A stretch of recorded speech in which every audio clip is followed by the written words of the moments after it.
Hi friends, welcome to my new blogs. आज आसतु आम शिखा बिरी रे केमती बड़ी तैयारी हुए। प्रथमे आम बड़ी तैयारी करने बिरी को पानी रे किछि समय पे बतुरई दबा।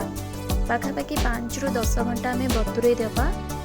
तापर बिरी भल भाव में बतुरी गला आम ग्राइंडिंग जार रे एमती भाव में किछि बिरी को नहीं जिबा एवं ताकू ग्राइंडिंग करबा जेमती आणटी आमर बेसी पानिया न हो जाए एमती भाव में ताकू ग्राइंडिंग करबा।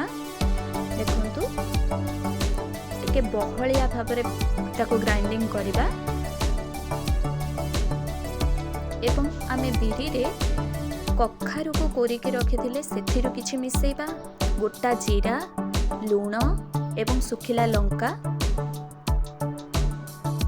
देखंतु कखारु को मु मिसेई दोची।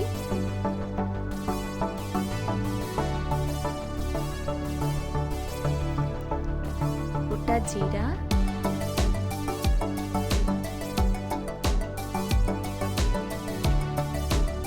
सुखिला लंका को मु एमती भांगी के किछि मिसेई दोची।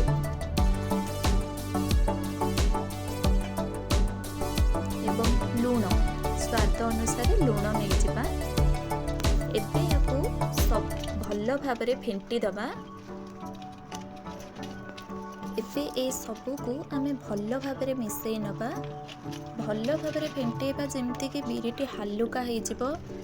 काहेकि ना बिरी जिते हालुका हबो बड़ीटी हमर सेते सुंदर हबो।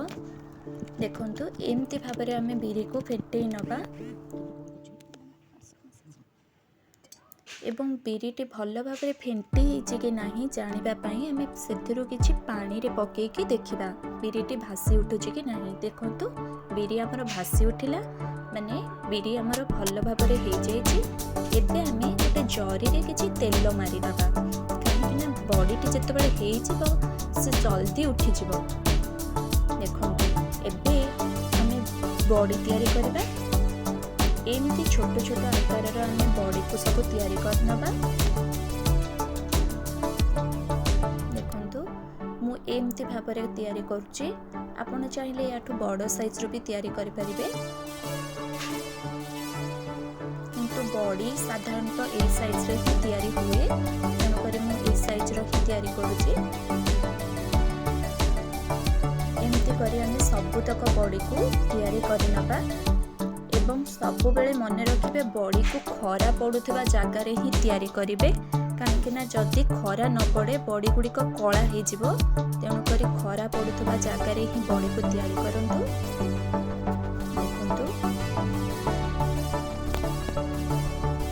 बड़ी गुड़िक सब तैयारी हो गला परे ताको आमे गोटे दिन टाण खरा रे सुखिबा पई दबा। देखंतु एबे गोटे दिन परे बड़ी केमती सब उल्टी जाउची। एबे हमर बिरी रे बड़ी पूरा प्रस्तुत हो गला।